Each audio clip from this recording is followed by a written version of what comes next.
Hey, just wanted to show the workings of an exterior wall cavity from a 1950s house. Had the opportunity here. So this is a 1953 house. This is an exterior wall. Siding's been removed.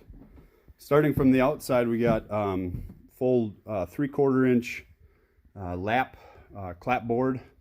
So people kind of call it shiplap or a number of different names. It's real strong. It's been nailed with 3-inch nails through every stud.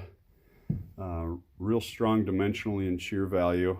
2x4 walls. They are actually 3.5 inch. They're not full 4-inch studs. And then we have cellulose batt insulation here. As you can tell, it's not completely in the wall cavity. There's only about, once you squish it down, you know, an inch or two of insulation. So that wall cavity is not super efficient, not very well insulated.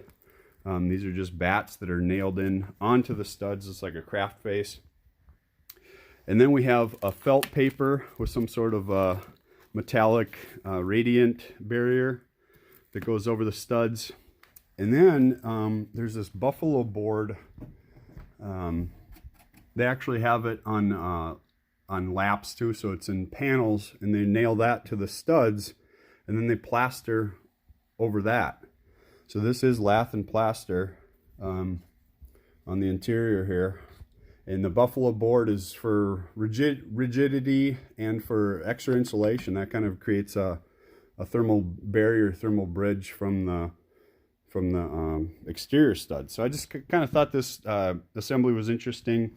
Haven't seen this buffalo board and these different layers like this on too many houses. So there you go.